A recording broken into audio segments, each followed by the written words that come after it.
Awesome. So it is 1:04 Eastern Standard Time. So let's get rocking and rolling. All right. Hello, everyone, and welcome to workshop session 1B, Restorative Justice and Healing Circle. In this workshop, you will hear from Grace Sekulidis, I hope I'm saying that correctly, who was adopted at 18 months from Yuyang, Hunan Province, China. Grace was raised in Metro Detroit, Michigan. Grace grew up with a younger sister who was adopted from China by two white parents as well. Before we begin, I would like to introduce myself. My name is Richard Lefebvre, and I'm the Long Island Administrative Coordinator at AFFCNY, and I will be your Zoom moderator today. I want to remind everyone that training certificates are available for this conference. You must have your Zoom name be the name that you would like to appear on your conference certificate.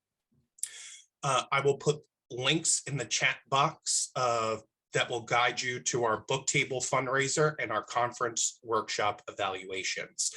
Please know if you have any questions during this workshop, please feel free to put them in the chat unless the presenter specifically asks for anyone to unmute themselves.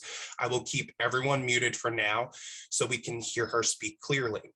Additionally, we encourage all workshop presenters to add any handouts, slides, notes to their specific event page within the AFFCNY.Network so the conversations can continue. So with that, let's get started. I'm going to pass it off now to Grace. Awesome. Thank you so much. It is lovely seeing everyone. I was really looking forward to this session. So yes, I would like to start with, I like to start all my workshops with the land acknowledgement. So I have a dual screen, just so you know, and I have a couple personal notes to my left. So if you see me looking to my left, I'm still fully present. I believe in transparent facilitation, and that is why I'm looking slightly to my left. So the acknowledgement and appreciation goes to many indigenous wisdom keepers who've brought us and taught us the restorative ways. Special acknowledgement and gratitude goes to the Anishinaabe, and in particular, the Council of the Three Fires Nishtse Mishukwanden Confederacy of the Ojibwe, Ottawa, and Potawatomi tribes, who are among the original stewards and caretakers of the land we're on in Michigan, and an Ojibwe word for large water, Michigami. So this land acknowledgement is specifically related to where I am physically located, which is in the state of Michigan. The Three Fires Confederacy ceded land to the University of Michigan in 1817 to support education. Anishinaabe have been offering peacemaking and restorative practices since long before we had those terms or universities to teach them, and are continuing to support education by teaching others these practices. Through these words of acknowledgement, their contemporary and ancestral ties to the land, their contribution to education and peacemaking, and their place as the progenitor of restorative practice are renewed and reaffirmed. And the reason I always like to start off anything related to restorative justice and restorative practices, which is what my circle is based on, is I like to acknowledge this is where it is from, originated from, and it's been adapted to higher education institutions. And the reason it mentions University of Michigan is because that is where I'm physically located and currently work. And since I know all of you are not located in the state of Michigan, I'm guessing mostly New York, you can look up through the link I put in the chat if you would like at one point, or save it to learn about the ancestral lands that you physically live on. So yes, this workshop is Restorative Justice and Healing Circle Processes. My name is Grace Sekulidis. I use she, her pronouns, and I will be facilitating this workshop. So like Rich said, I am a transracial adoptee from China at 18 months old, and I have been doing restorative justice work now for a little bit and have been using it in my own personal and professional life. And so I thought I'd bring it to a community I personally care about. And then the other thing I want to mention and read this quote is around restorative justice. So I'm using the word restorative justice and restorative practices. And yes, it is rooted in indigenous ways, but I wanted to provide a little bit of, it's a quote around restorative justice, and I'm going to read that now. So restorative justice, if nothing else, is a paradigm shift away from the justice of punitive and retribution towards a justice that heals. In our current criminal legal system, we ask 3 questions. What law was broken, who broke it, and how do we punish them? Restorative justice asks, who was harmed, what do they need, whose obligations is it to meet those needs? Crime or harm is a violation of people and interpersonal relationships, and those violations create obligations, and the central obligation is to do right by the folks you've harmed. Restorative justice looks to attend that and then to build a community structure in which the person who harmed and supported is tending to their needs. And maybe that person can't serve all those needs. So restorative justice looks at the community to help serve their needs. And this is a quote from Sujith Balga from the book, The Spirit of Restorative Justice.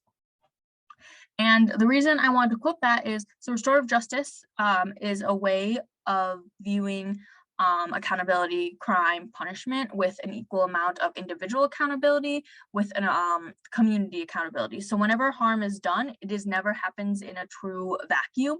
There's other things that have factors in it, and there's other things that go into it. And the way that this has been adapted for this workshop in particular is, so part of restorative justice is circle processes, which we will be engaging in very shortly. And circle processes are a form of hearing and helping heal harm and obligations. And part of a circle process, they can be different types. Some accountability, some more listening, and we're doing more of a listening circle because through adoption and foster care, as someone who is is part of the system, there is always, you cannot, in my opinion, you cannot pretend that there is absolutely no harm done. And so part of listening and participating in the circle is a way of healing and community building. And also, as Rich stated, you are welcome to put questions in the chat, but once the circle gets started, the questions will be answered at the end. So if you do have a question when it is your rotation to speak, I strongly encourage you to put it then.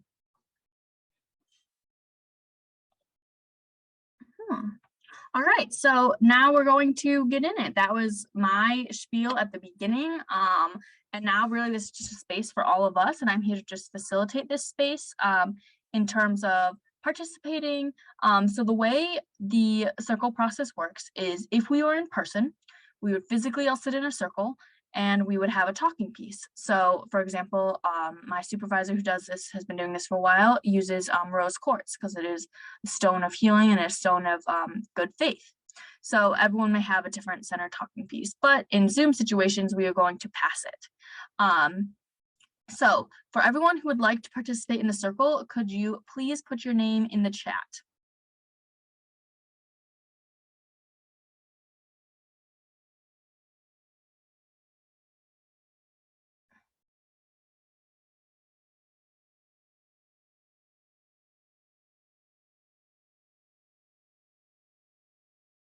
All right, we're going to try a different approach. Thank you as people are adding their names. So the first, so you get the hang of it, as people putting the names in the chat, the first round of the circle is introductions. So you heard a little bit about me from my bio, and then also me just talking. And then I am going to mimic what I'm going to ask all of you, and then I'm going to pass it on. And then the next person is going to invite the next person to speak. So if you could imagine, we'd all physically be in a circle, but we're not. So it's going to be a Zoomy circle. And then also part of circle processes is if at any point you are welcome to pass. So you do not have to share, you don't have to answer, you can pass. And then after each round, I'll bring in a new question or a follow-up question, and then we all have an opportunity to respond. So for the introduction rounds, please share the name that you wish to be addressed in this circle.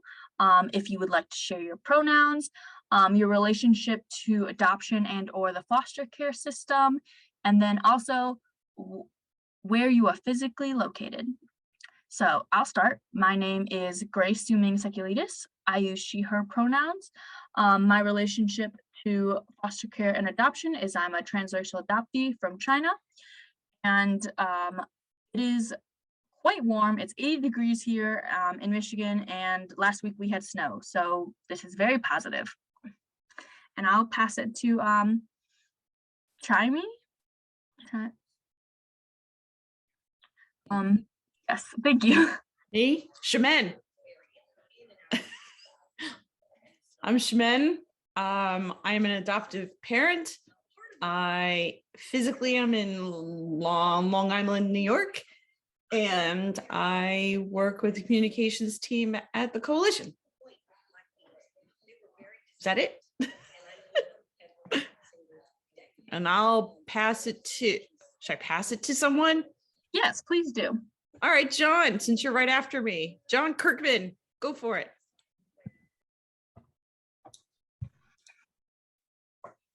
Yeah, hi, I'm John Kirkman. I am a family support specialist with the coalition. I am an adoptive father. I'm also, I have a biological son. I'm married. I live in Trumansburg, New York, which is in Tompkins County outside of Ithaca, New York. And I don't remember what else I'm supposed to say. That sounds great. You're also welcome to tell me about the weather there if you would like.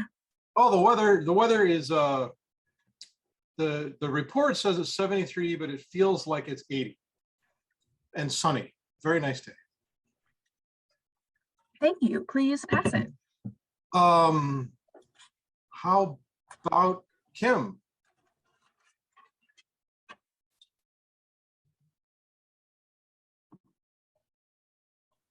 Hi, I'm Kim Reed. I am also a family support specialist at the coalition. I am an adoptive mom of a 15-year-old. I'm a transracial adoptive parent. I have a 21-year-old biological son. I live in central New York, in Canastota, New York. And if you can tell from my background, it is Georgia. And I'm going to pass it to HP Laptop's iPhone.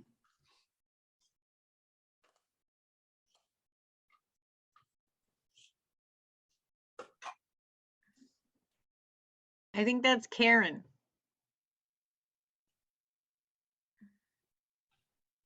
Karen, you're muted.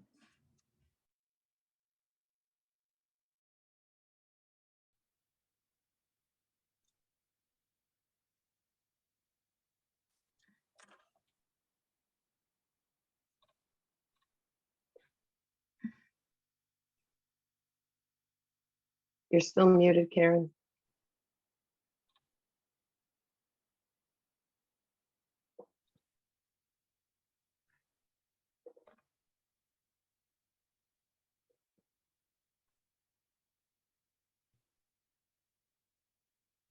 Hi, Karen. I believe we still can't hear you. Your mic is still muted.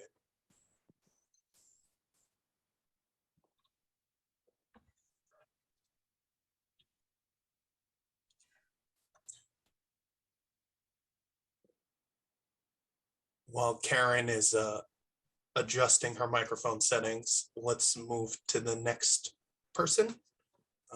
Who's after? I'll go. Okay. I'll go. I'm Annette O'Connell. I am part of the communications and conference team here at the coalition. I am a domestic infant adopted person. I am an adoptee rights activist, board member of two of the largest national adoptee rights organizations. I am in Orange County, New York, where it is about 75 degrees and beautifully warm, but the pollen is really high. And I am married with an 18-year-old son and a dog. And I am going to pass it to Tatiana if Karen is still muted.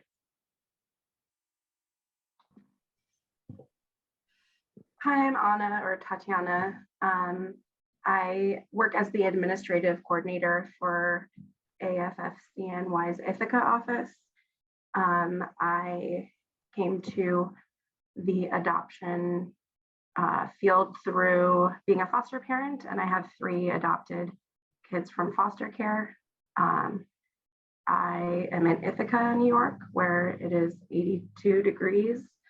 But the Midwest part with the snow and the sun the next day, I'm from Wisconsin, so I'm right there with you, Grace, like Midwest. And I'll pass it to Amy, who's next on the list. Hi, I'm Amy. She, her pronouns. I'm in the Hudson Valley, New York. And I did look up what native lands I'm on, and I am currently on Mohican, Munsee Lenape, and I think it's Shigagakok. I'm not sure how to pronounce it, but though I found this extremely interesting and immediately went and looked where I'm sitting and where I grew up. So thank you for sharing that. I appreciate it.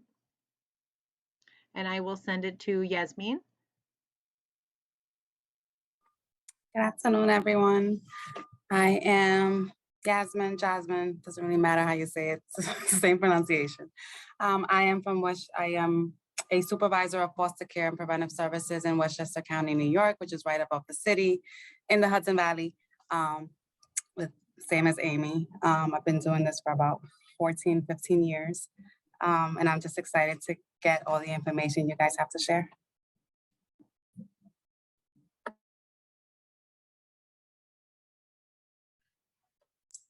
You got to pass it off to the next one, Yasmin. Pass it off to Diana Romero.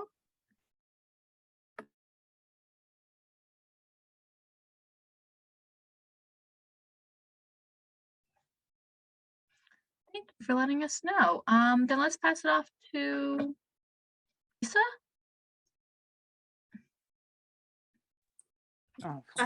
Hi, I'm Lisa Maynard. My pronouns are she and her.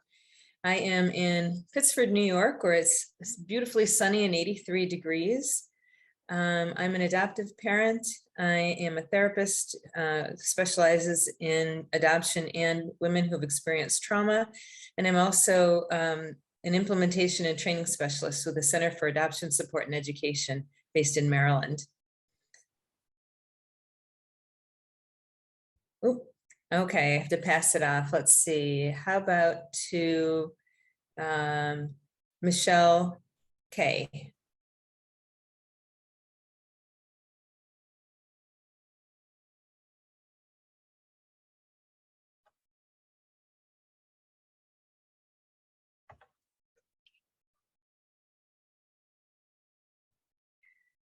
Or Karen, if Michelle's not coming on. Okay, now we got it. That's the first time I've ever had to do all of that to get my microphone on Zoom, but I got it fixed. My name is Karen Kelly, and hi, Lisa. I work in post-adoption services in Buffalo area and Rochester area, and I'm an adoptive parent. And the weather here is similar to everybody else. And who you passing it off to, Karen?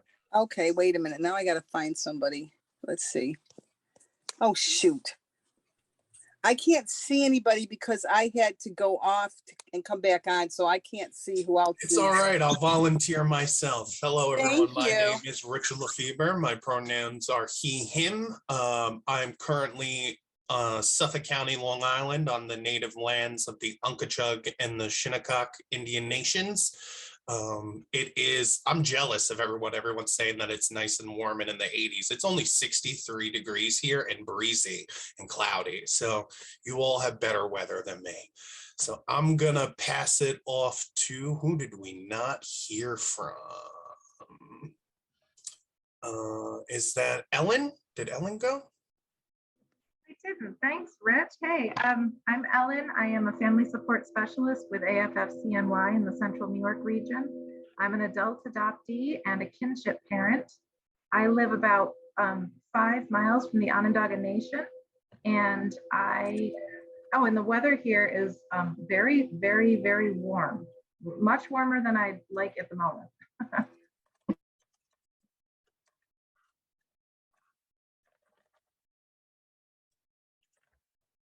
Oh, right. Did everybody else? Oh, how about Michelle Torget? Did you go, Michelle? No, I didn't. Thank you. Michelle Torge. I'm in Canandaigua. It actually stands for the chosen spot. If we're talking about Native American, they settled there, and I'm an adoptive parent of two siblings. There's 6 and 7. Did anyone else not go yet? Did you go yet, John Kirkman? Brenda Barney didn't go. Oh, okay. Go ahead. I came on late, sorry. That's fine. That's fine. You're fine. Brenda Barney. I'm an adoptive parent. I just adopted 3 already, and I'm from Brooklyn. And the weather is 69 degrees, not too warm. And that's it. Thank you. Thank you. Is there anyone who would like to verbally introduce themselves and have not been able to?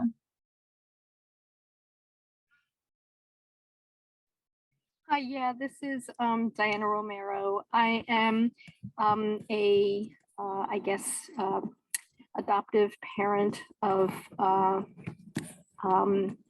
kin relative, and have both used services, as well as am a public health researcher, and have recently started to engage in research in the field, essentially inspired by our personal experience having adopted my cousin's son. Thank you. Thank you. Thank you. I loved all hearing a little bit about y'all. Okay, I thought I heard a mic unmute. And then I guess I should also add I work at the University of Michigan in the Office of Student Conflict Resolution, doing conflict resolutions work that is rooted in restorative justice and restorative practices. And my educational background is social work. And I actually did work for 1 year in foster care and adoption and licensing. So I don't know exactly what y'all do, but I had a preview of the work that y'all do. Awesome. Well, thank you again for being here. So in traditionally circles that are in person, or you have exactly your audience, you can use this in a variety of ways. Like I've used it with children, I've used it with families to talk about any conflict or anything that's going on, because it practices one act of listening. Like everyone has to go around, and when you're not speaking, you need to be listening. You don't have the talking stick, so it does practice that.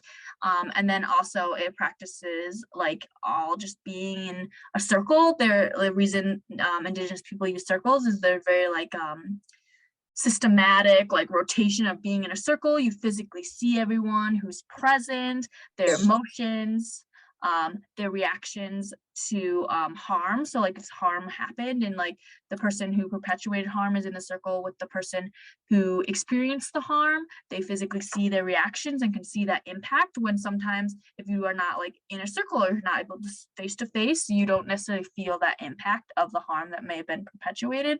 And that's another reason why circles are great.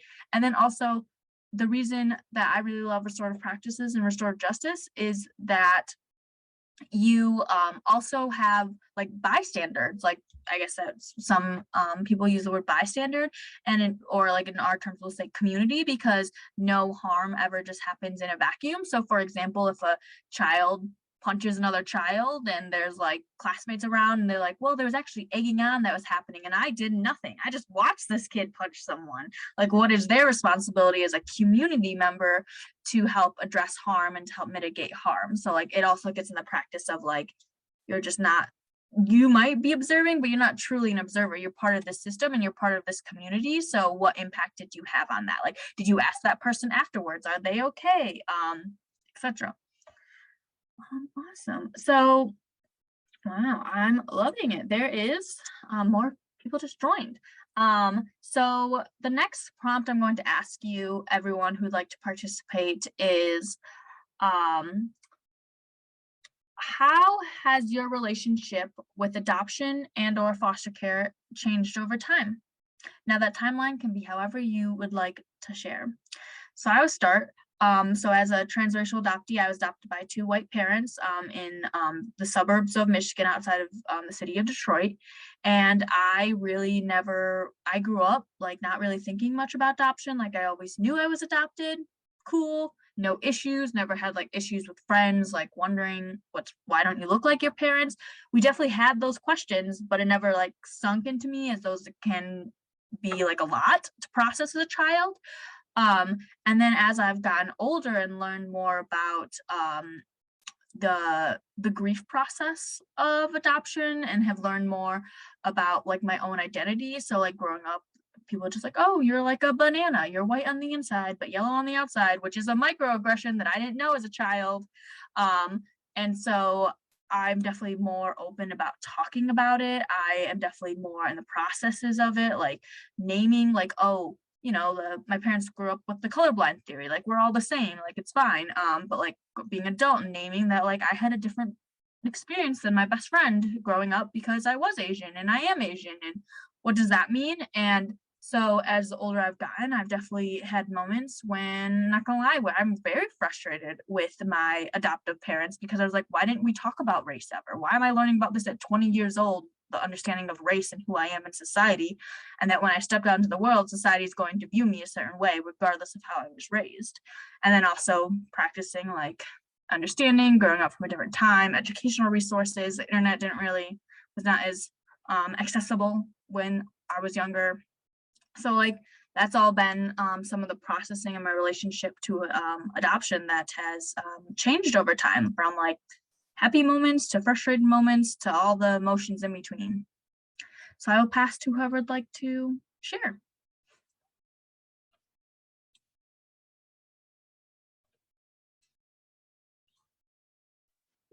I'll jump in. As I said earlier, I am a domestic infant adopted person. I have always identified as adopted. If I would meet people when I was little, I'd be like, oh, hey, I'm Annette, I'm adopted. And that really hasn't changed at all for me. And I'm 54 years old now.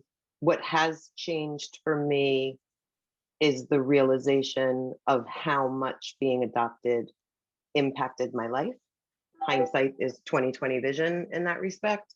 When I was little, I used to always ask my parents what my name was before they got me, because I was 5 months old when they got me. And they would tell me they didn't know, they didn't know, they didn't know. So it kind of became my quest and my mission to find out what my name was.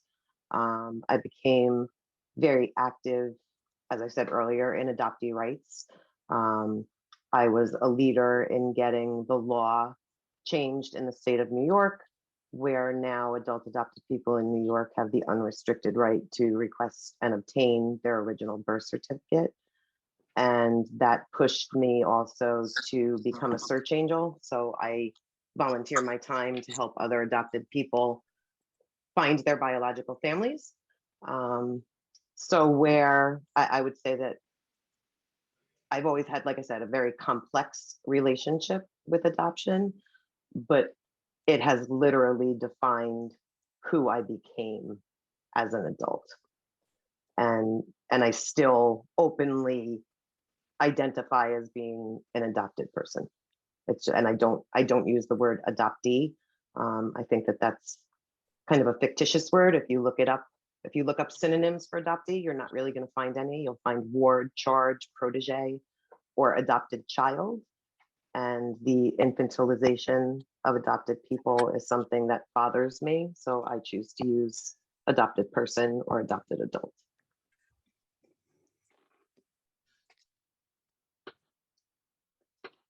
I can go next. I'm an adoptive parent, and oh, sorry, I couldn't tell it. Can you hear me? Yes. Okay. I'm an adoptive parent, and I was not working in the field when I adopted my children. I have a sibling set of 4 that I adopted one at a time. And I spent years, not referring to them as adopted, and making, so that they, because it wasn't like, these are my kids, these are my adopted kids, and that. And it's really funny because when I started working in the post-adoption field, the first 2 years were very difficult for me, because all of a sudden I had to start talking about adopted children. And it's funny because with my kids, I mean, and I adopted my kids between 13 and 15, so they well knew that they were adopted.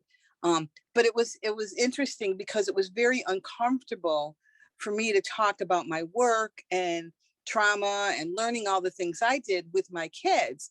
So it's like I've had to adjust so that when I'm talking about my kids, I don't talk about working with the kids that have been adoptive. I talk to them about, if I'm talking about anything, it'd be kids that have experienced trauma. So it took me, like I said, about 2 years to become more comfortable about talking about it.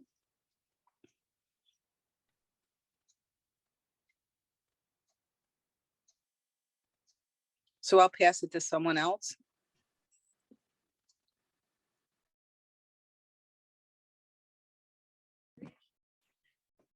I'll chime in a quick one. I am an adoptive parent, and I will say about 12 to 15 years ago, I was very adoptive parent centric, is I guess the way to go and say. Very much all about my loss, my this, my, I was always mine.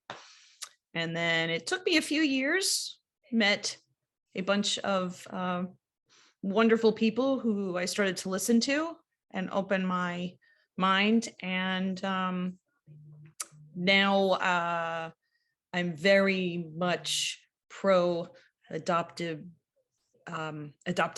people, children, teens, advocate to help anyone learn and listen.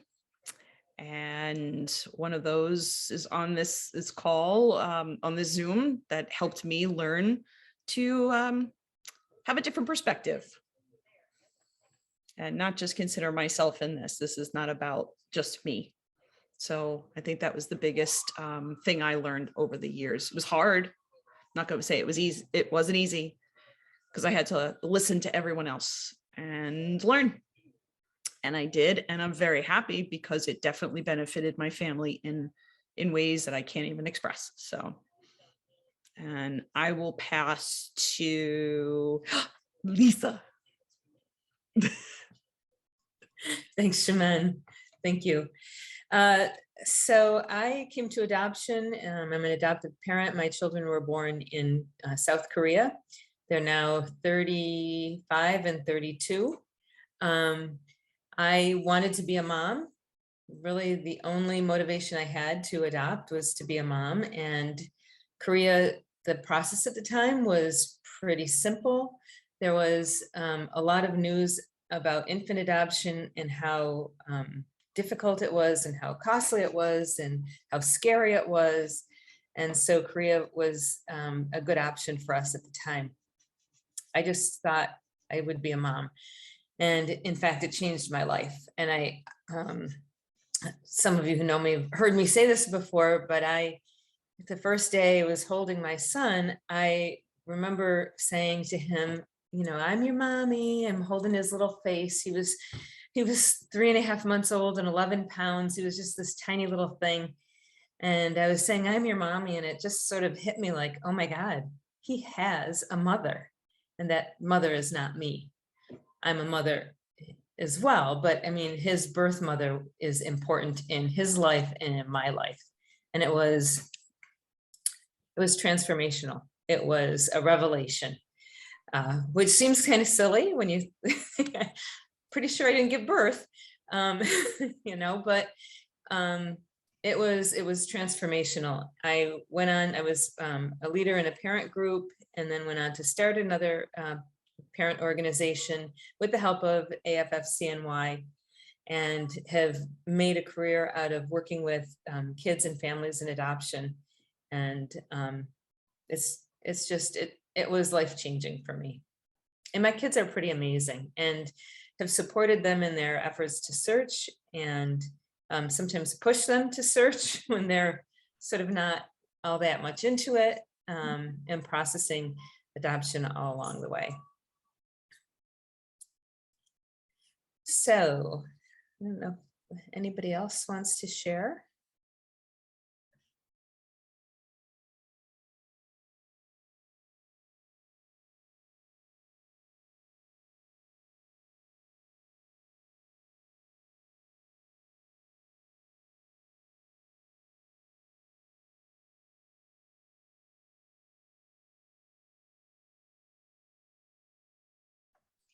Thank you for everyone who shared. I really, really appreciate hearing all your stories and your vulnerability and your evolution of your relationship with adoption in the foster care system. I really appreciate hearing that. I think one benefit of circles and then one benefit of community building that circles can help facilitate is that I mean, it sounds like some of you met each other before. Cool. I've never met any of you. And it is an opportunity to like find commonalities and be like, oh wow, I might not be able to exactly understand what it's like to be adopted, but I understand what it's like to be sad and to miss my mom and to not even know exactly what's going on. Like I can almost guarantee all of us have experienced confusion before.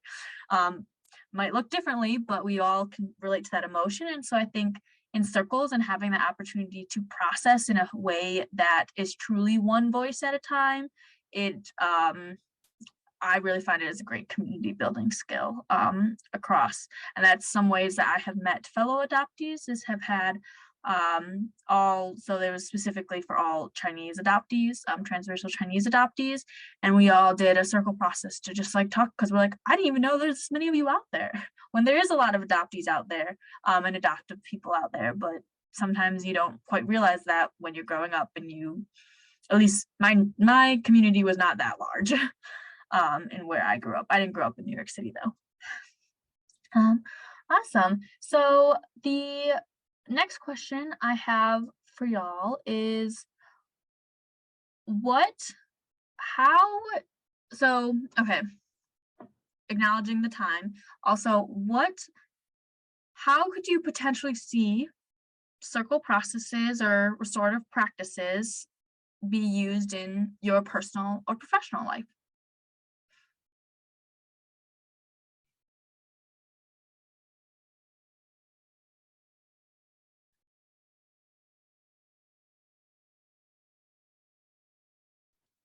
So I can go. This is Michelle. I think it would be extremely helpful if I could get my kids to do it because I'm a single mom and they often fight for better words for my attention and to be the one speaking. And if we did it more like a circle where, like you said, one person has the talking stick, that would make life a lot easier if I could get them to stick to something like that.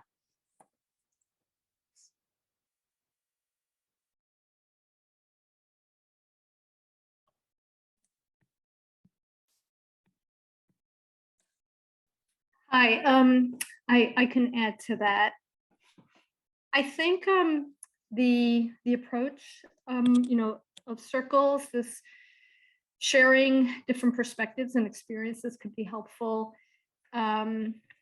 in the field, given that so many different professions and stakeholders come together or maybe should come together when it comes to adoption and foster care and child welfare in general.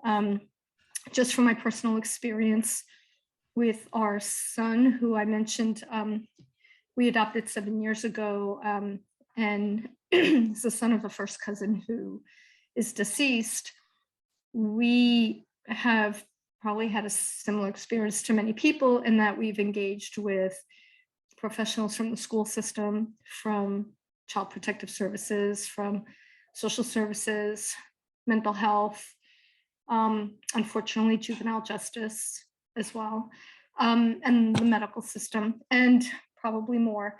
And what's been really difficult is it seems that there is a shared appreciation and interest in coordinating care and interventions and being collaborative, but in reality, it really doesn't happen. It doesn't happen I think maybe it happens superficially more so than in ways that actually are productive or effective. And so I think circles like this would be a way to try to see how this sort of, I guess, to use the jargon, coordinated care, for example, can actually be coordinated and caring, because it seems that generally happens more because it's sort of a mandate and it's expected, like just to use the example of CSC meetings, various stakeholders generally have to be there or expected to be there or might be allowed to be present, but it's very clear that the dynamics, there are a lot of power dynamics, and the presence doesn't necessarily result in action in the ways we would like. So I think this could be maybe a way to advance that. Thank you.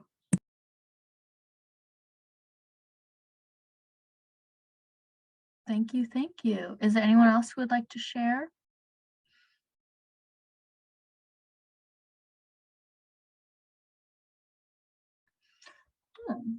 So in my living into my value of being a transparent facilitator, I did not know what to expect from this conference, who was going to attend. I really thought 3 people would show up.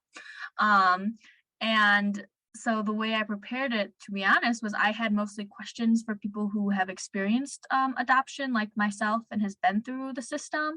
And so to hear that a lot of you are adoptive parents and or work in the child welfare system, my workshop was not 100% tailored to that, and that's okay too. Like, I'm all for being adaptable.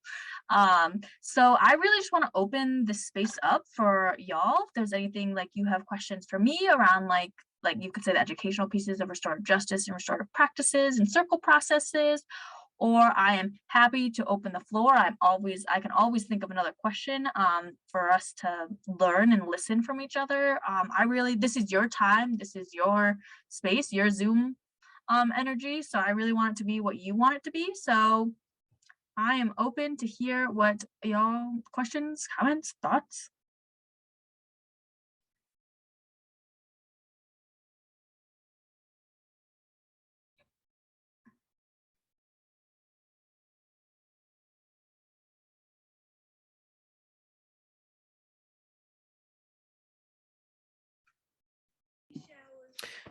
Grace, why don't you, I love the interview that we did, and why don't you tell maybe a little bit how your life and your journey got to a point where you felt that this is something that you wanted to learn, that you felt was important to advocate for, that, coming to a conference and speaking about yourself and putting yourself out there for everyone to hear is great to advocate and educate people. But what made you decide to do something like that? I know it's very, you have to be a strong person to put yourself out there. And what made you do that? Yeah, absolutely. So I grew up in the suburbs, I grew up in Dearborn, Michigan, which is predominantly Arab American and Arab descent, and then white of the 2 communities that predominantly live there. So I never grew up seeing anyone who looked like me. And growing up, that didn't, I think it bothered me on a deep level, but it did not bother me on a surface level because I was happy I was playing soccer. I was running around with my friends, doing whatever 10-year-olds do. And then I think as I got older, it started to, for example, when I wanted to first start wearing makeup in high school, all my friends were white and my skin tone is different. I have a different undertone. And so I would use their makeup and they were teaching me how to put makeup on. And I realized, I looked in the mirror, I was like, this is awful. Why is this foundation like this gross color on me? It just made me look like puke. But I didn't realize, and then the way they were teaching me how to put on eyeliner. So a lot of Chinese people like myself have double lids, so you put on eyeliner in a different way, which I didn't know that. And so when they were teaching me how to put eyeliner on like their way, which they've been taught as Europeans and white people, I was like, something's wrong, but I did not have the language to connect that to why, to connect it to being adopted, connected to not seeing people who like me, who I could ask, what foundation do you use? Like, obviously not this foundation. It made me look really gross. And not this eyeliner because it just did not work. Or little things, little big things like that, that just started making me question, especially when I got into high school. Or like even just like clothes. I was like, why do all these clothes fit so weirdly? And I was like, oh, I need to just look for jeans that have the S on them, meaning short, just because I'm a little shorter than all my friends. Which is fine, but I like wanted to be like them. You want to be growing up, at least myself, I wanted to be like the majority. I wanted to be like my friends and borrow their clothes and borrow their dresses, and they did not fit me. um, and that's okay. And I think when I got to college, I started to explore more. I joined the Asian Pacific Islander Student Organization. And that's really, I started to learn more about the Asian diaspora and what that means. And then within that, there was an adoptee organization that I actually was not a part of, but I was adjacent to. I like kind of attended because at the time I was actually, at that point I was started in college, I actually started to kind of become ashamed that I was adopted because I didn't know Mandarin. I didn't know my like biological culture that everyone assumed I did because I was meeting strangers for the first time and not people in my community who are friends of my parents who they can just ask my parents. So there was a little bit in college where I did my very best to admit that and just be like, oh, I just didn't learn Mandarin growing up because my parents wanted me to assimilate. That was like a straight up lie I told everyone. And so then when I got even older, once I started into social work actually, and going into more foster care and adoption, which is what I thought I wanted to do in social work, I started to learn more about like race identity, critical race theory, add those big like higher education words to talk about why you're different and it's okay to be different. And so through that, I started realizing, I was like, okay, I do need to talk more about this because there are a lot more people who are adopted out there besides myself and my sister, which I was lucky that I had a sister who was going through similar but also different things than me. And so when I got older and I first got my first job out of college, I worked for people who were formerly incarcerated and returning home to the community, and they had a restorative justice standpoint. So like how to restore harm that was done to the community. How can the community accept those quote unquote heinous crimes that are never forgiven? Lots of quotes around there. And so we use restorative justice practice in terms of educating. We did multiple versions of circle processes with communities and with destigmatizing and jobs. And I was like, this actually would make sense in my own personal life too, because there is opportunities to just build community and then also harm. Like as the more I learned about the Chinese adopted system, it is very human trafficking-esque. If you want to learn more about it, I highly recommend the documentary One Child Nation, or there's literature around it too. And so as I was like, I'm actually going through a grief process. Like I'm actually grieving a life that I never had and didn't realize I could grieve and feel these emotions.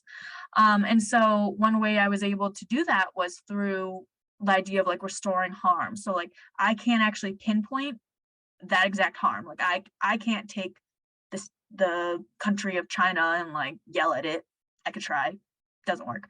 Or I can't, it's so far to fathom, but like what harm have I experienced? I've experienced microaggressions and not even realizing that I was growing up with microaggressions. I was experiencing feelings of inadequacy or like the idea of like not Chinese enough, not Asian enough.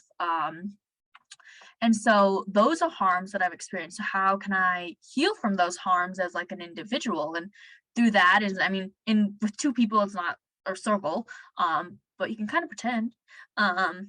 And with that, I was able to start like talking and be like, okay, but like some of my closest friends were like, oh, you're a banana. And I never realized how harmful that was when I realized when I was older and started to understand more about race identity and the way it affects and your development and just affects everything in this world.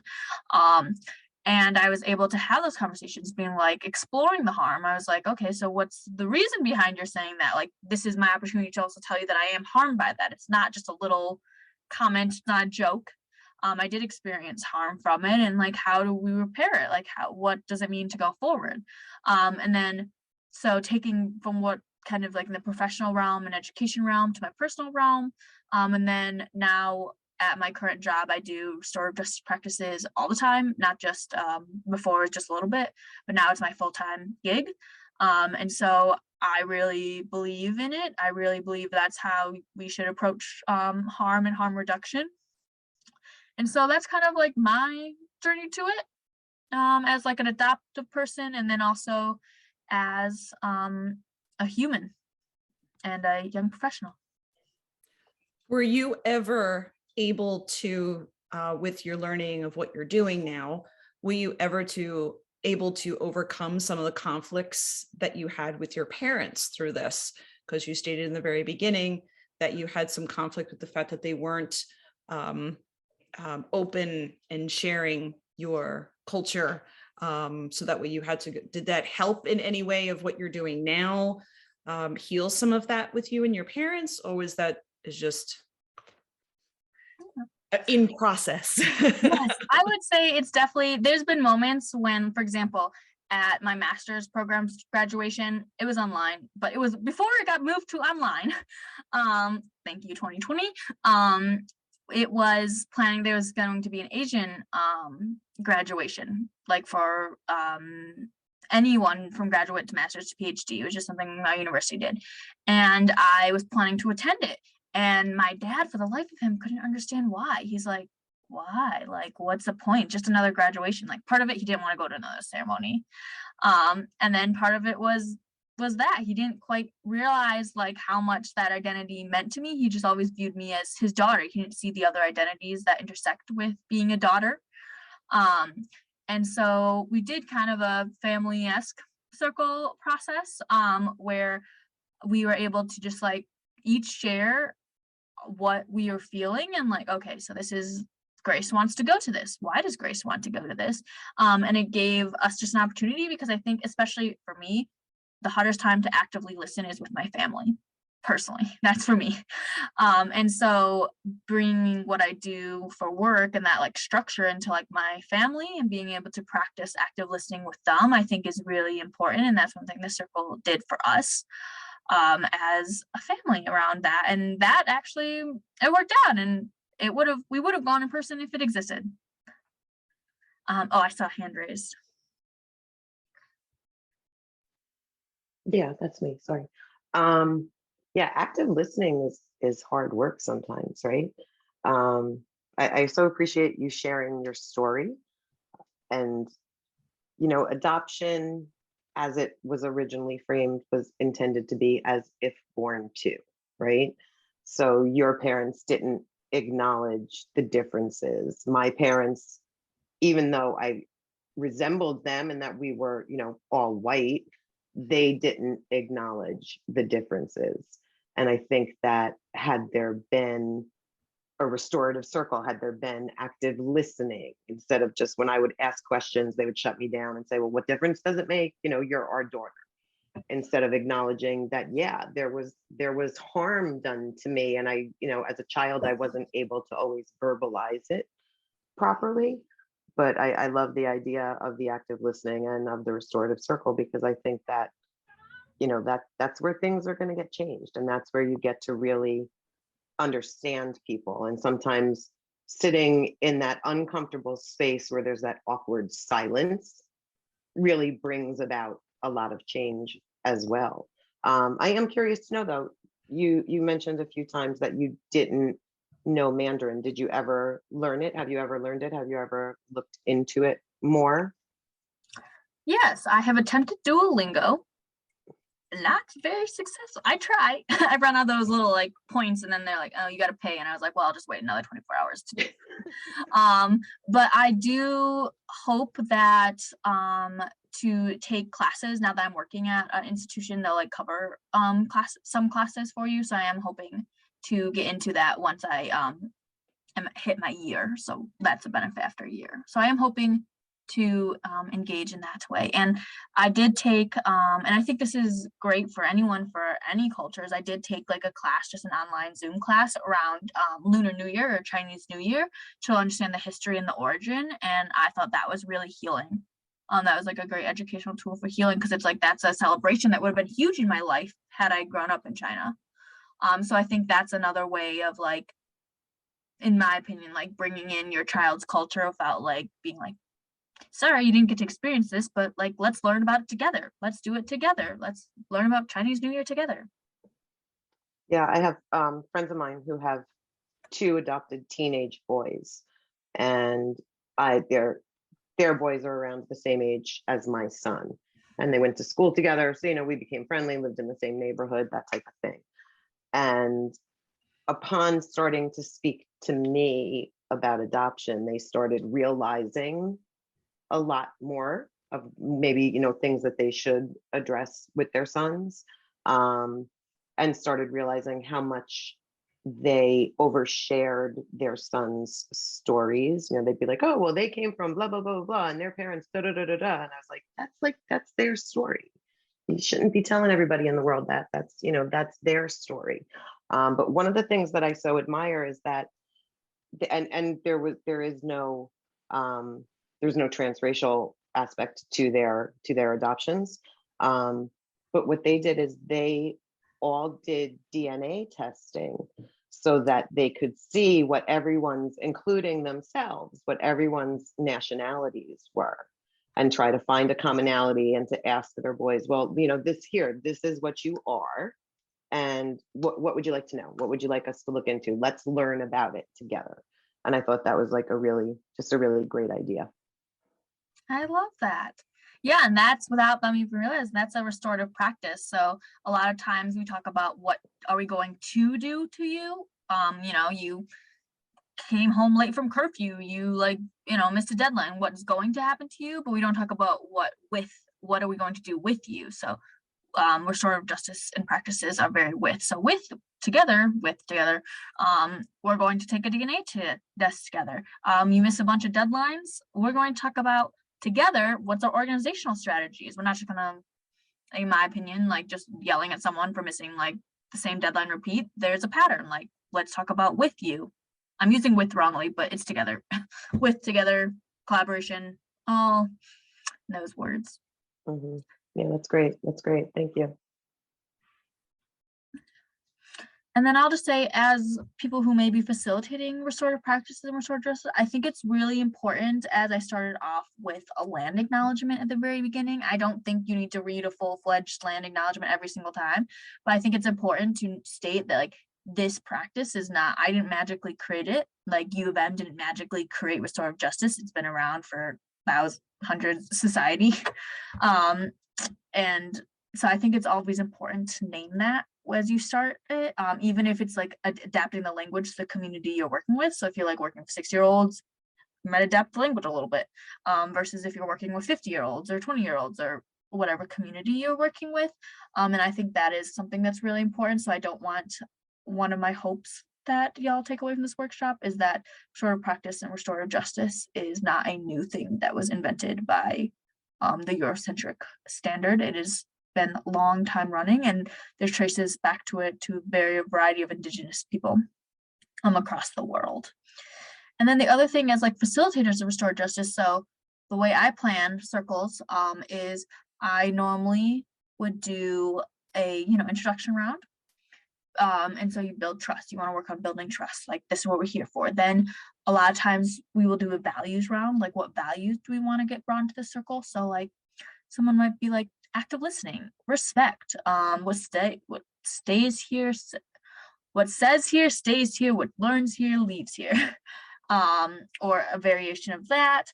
And so I think it's important to establish those values, especially if we might be talking about some vulnerable topics. And that's part of building trust. Like, this is what we're all agreeing to as by participating in the circle.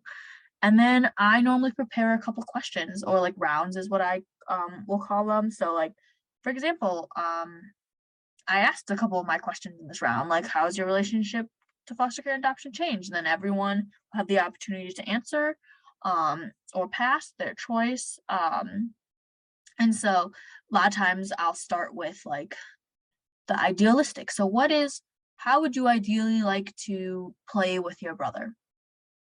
And then going to like, what happened from your perspective, and what happened from your perspective. So everyone answers the what happened questions, and then everyone together and with each other, we develop the next steps. What are we going to do? So next time I want to play with your toys, I'm going to ask. or next time this, I'm going to receive support if I'm feeling frustrated and not take it out on you. I don't know. It's all a learning process. I'm not going to have it perfectly clearly like that. But I think that is, like, as a facilitator, that is how I facilitate circles and prepare for them.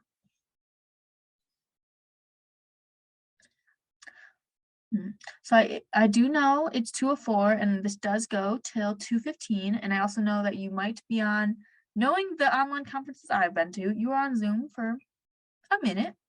And that can be very strenuous in the eyeballs and sitting still and whatever that means, however you're positioned. So I would like to end this circle with doing one round of anyone who'd like to participate of what's one thing that you take away from the circle. It could be personally, professionally, mix. And then we will depart after that, and I'll stay back if anyone has questions after. So I am taking away from the circle another reminder that we are not alone and that there are lots of people who are part of this system. And there's community out there. And I'll pass that to whoever would like to go next. And I'll take away culture. Incorporating culture is not a bad thing, even if I don't understand it and I don't know much about it. Learning together is also important to show you are human, you make mistakes, you do it together, and you're allowed to make some missteps. And as long as everyone realizes you're human, incorporating the culture is a good thing, together. That's what I'm going to take out of it.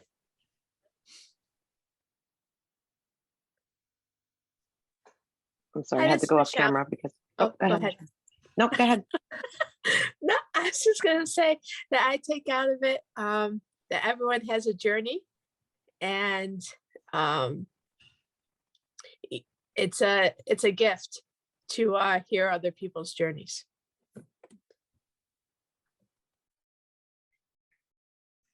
I'll take away the active listening. It's something that I really need to work much harder on.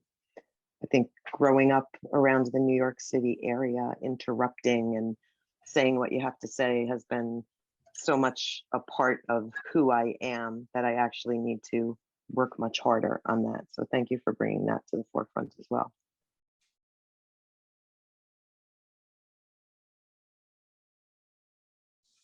I'll jump in. The sense I'm getting about the value of the circle is that people are meeting each other on an equal eye level, both actually and figuratively, and that they're treating each other as equals. And although the stories may be unfamiliar, that we're treating them as though they are near family quality people, but we give full recognition to who they are, even though their story may be quite different. And that's part of the healing, acknowledging someone's personhood as someone near to me.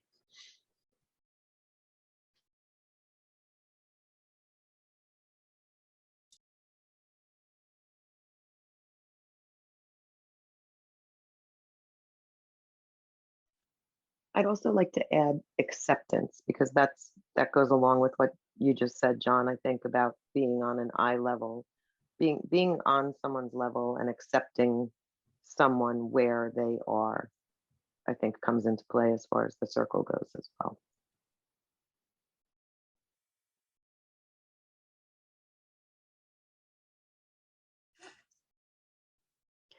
I guess, whoops.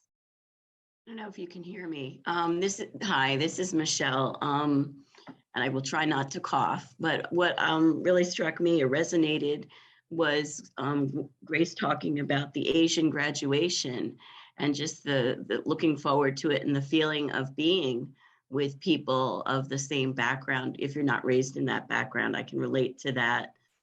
And it's interesting to hear that sort of sense of surprise, like, oh, I'm not the only one, or, oh, there's other of us out there, was really a neat piece of it. That's not specifically about a talking circle, but hearing about those two experiences was something that really resonated for me.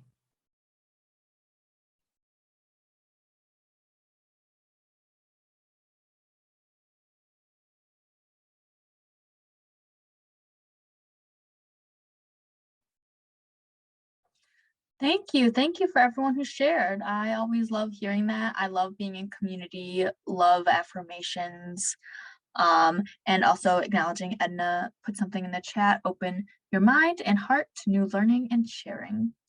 So I would like to thank everyone so much for their time, their Zoom eyeball concentration, the blue light exposure, your vulnerability, your honesty, your interest in attending my workshop, and all the conversations and dialogues that we had. And I really hope that you're able to take something away, personally, professionally, or all of the above, and be able to continue doing the great work that y'all do. So thank you so much. I really, really appreciate it. And I'll be around till the end of our Zoom time, as I know you might have another workshop to jump to, if anyone has any questions.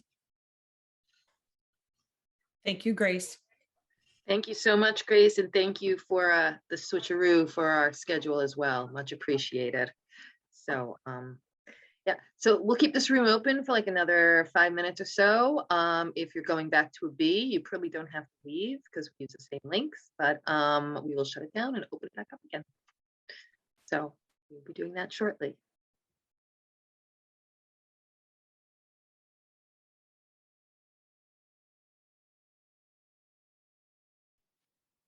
Thanks, Grace. This was great. It really was. I enjoyed it very much.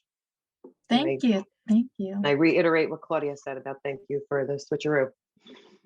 Of course, of course.